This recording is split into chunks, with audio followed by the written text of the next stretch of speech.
Wow, do I look raggedy? Well, you would look raggedy too if you spent the last 9 days in a hospital after somebody chopped off your leg and then said, we're going to teach you life after leg, which they wanted me in there for 3 weeks, and there was all sorts of dark, twisted things going on that I said, well, let's renegotiate this. I'll stay here the 8, 9 days, but I shall leave today or tomorrow. And you will grant me my wishes because America is supposed to be land of the free. And apparently we do still have the choice of not following doctor's orders. I would be doing this normally with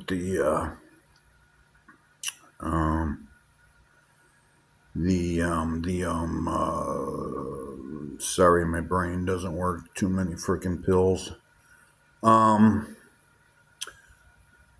Normally I'd be doing it with the cam on the freaking laptop, which is much easier to do everything. But I'm doing it on my phone because the cam on the laptop is not working. And I could spend hours and hours and hours failing, which I do many times. Or I can just go to the good old trusty and true camera on the cell phone, and try to get something done here. I'm just going to talk just extemporaneously. I have no idea what I want to say. There's a lot of things I want to touch on. And I don't know what order things will come out. But I was at this rehab hospital after they chopped off my leg. And, I look at complaining about certain things as just going backwards, so I'm not going to go backwards. But my life is just full of cloak and dagger type mysteries all around me. I mean, seriously. There's good guys and bad guys that run around me and do things that are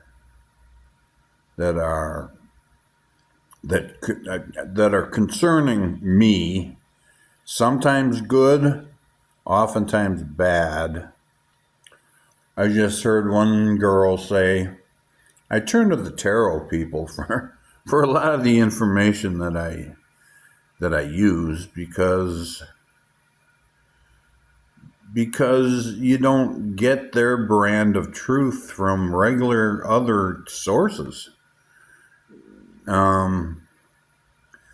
These people take their job seriously of getting at the deeper, darker truth of what's going on. And that's where I draw my deeper, darker truth from. People say, oh, you should get it from the Lord. Well, you know what? That's like trying to get the truth from a game show. Anyway, so already I'm rambling. So it was an event to get out of the hospital and be taken home. And there was a really odd thing with the person who ended up driving me. She went in to get a wheelchair and disappeared for 10 minutes or whatever. And I see evidence that she may have been a spy to look into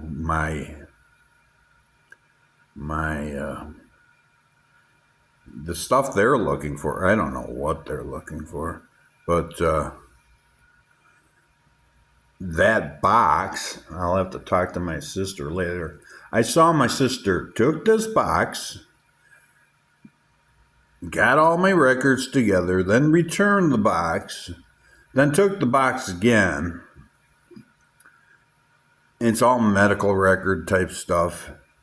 And then came back with it, and she said, "Here is the box, I'm bringing it back." But then when I got home from the hospital, it was gone. So either my sister came and took it again for some reason, or this gal who drove me home found it and stashed it around the corner while she wheeled me into my apartment. There was something about her that, one, I knew was authentic, and two, I didn't trust. I mean, those who are up to something in the spy versus spy world, they find truth as their friend to get at what's really going on in order to steal the truth, to circumvent the truth, to detour the truth. So between my sister and this woman, those are my two leading suspects of something not quite right transpiring. I mean, these records, I don't think they're really anything. They're official bullshit records, the official capacity of insurances and Medicare and all this stuff I've been on, Jesus Christ, for at least 8 years, if not more. I mean, it goes back decades if you really want to examine all of it. So I just heard one of the tarot readers say, the judge ruled in your favor and told them to leave me alone. Now, who are they? I do believe it's someone close to me and several people close to me, not to mention organized crime, because organized crime is always nearby when there's a large payout that that they can steal. Now, I don't know shit about it, but it looks like there was a will that used my name, Eugene Kalmus, which is my father's name, Eugene Kalmus. So I think it was my dad's shell game when he was a big gambler of getting gambling money from the mob, from the mafia, to get loans on this money as collateral. Makes sense, right? And for some reason, my family, they're just not just savvy and slick when it comes to knowing criminality. I'm not a criminal, but I'm one hell of a screenwriter.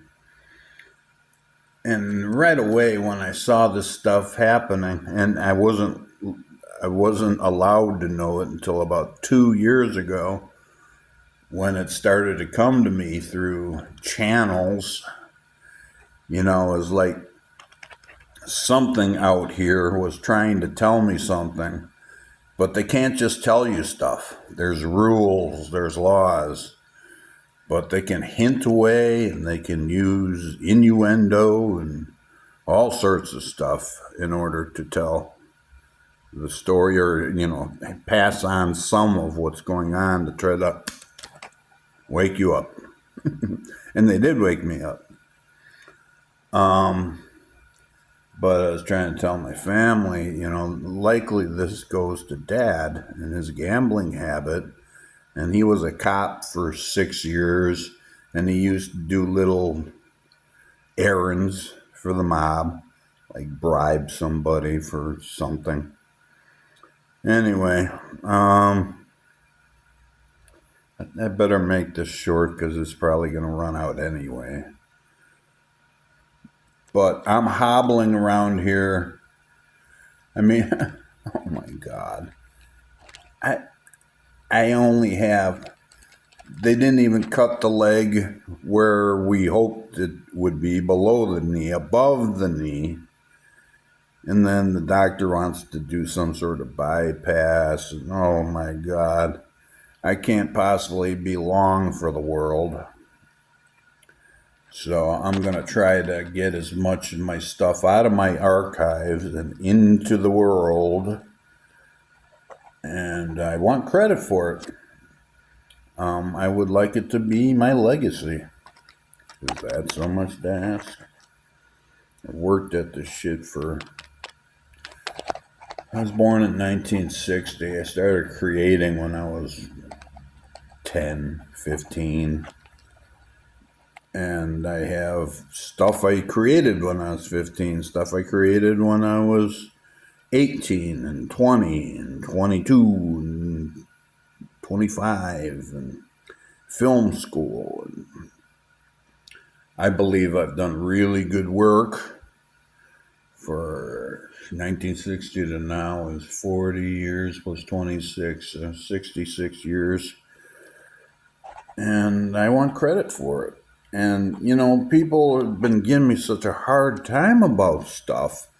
I was sabotaged every step of the way by everyone. And I'm just learning some of it. So I would have been wealthy and an upstanding citizen a long time ago. I would not have debt. I would not be, all the things that happens to somebody who doesn't have enough money to pay their crap, their child support or whatever. So anyway, I call myself a striving artist. But I certainly deserve better outcomes.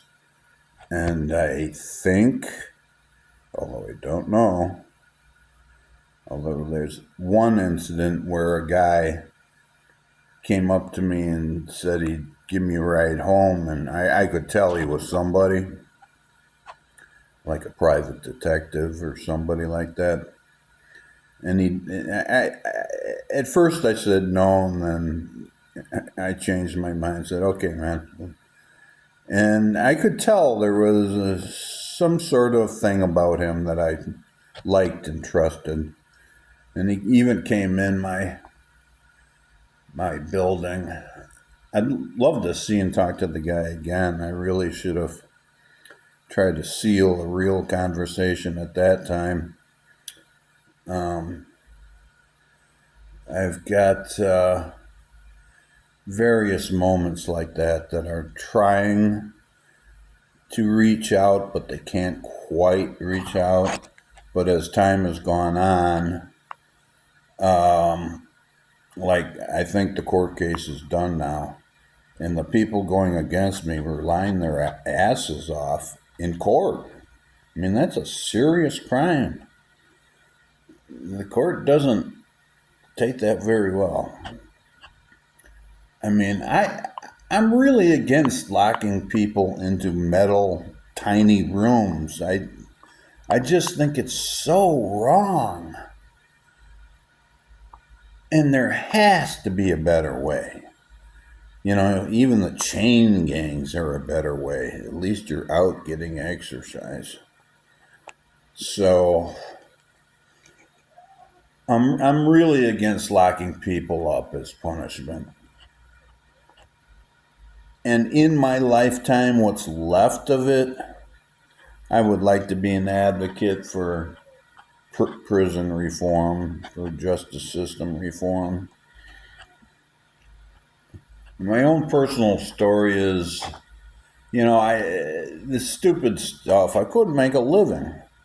So I took a job trimming weed in California when the opportunity arose. And it was $25 an hour. And it was fun, sitting on the side of a hill, trimming weed with hippie girls, But, it led to me having some weed in the car.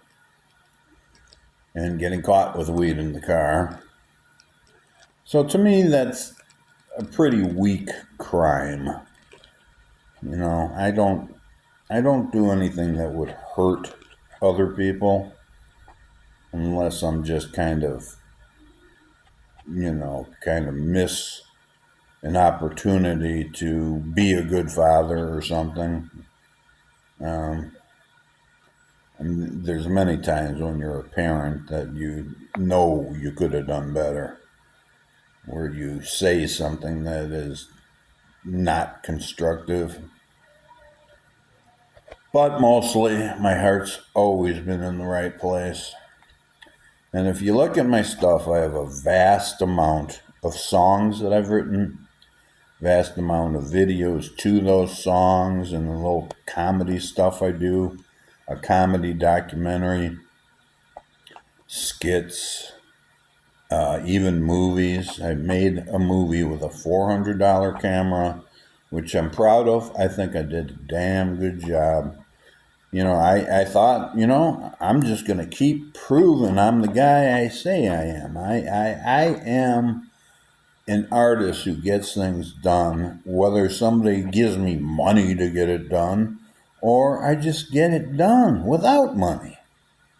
Sort of proud of that. Anyway, I'm going to wind this up. I'm sure there's many things I want to talk about, but I've been wanting to do a new recent, like brand new talking head video. And should I show you my stump on my leg? Oh, God, I don't know.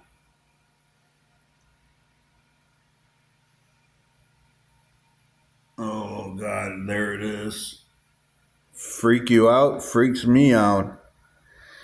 Just getting around here, I don't have a perfect apartment. It's not bad, but I use the things that are really sturdy, like the wash basin and stuff like that, to pull myself up on my one good leg and try to balance, which I haven't fallen yet. God, it'll be a nightmare if I fall. I don't know what I'll do.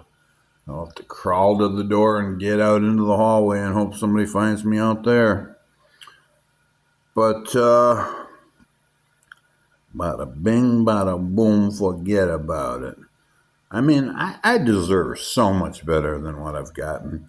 And I keep hearing rumors that some lawyers are going to come see me and be in my corner. I don't know if it's true, but I hope so. I really hope so. All right. Let's clickety off button. Clickety off button.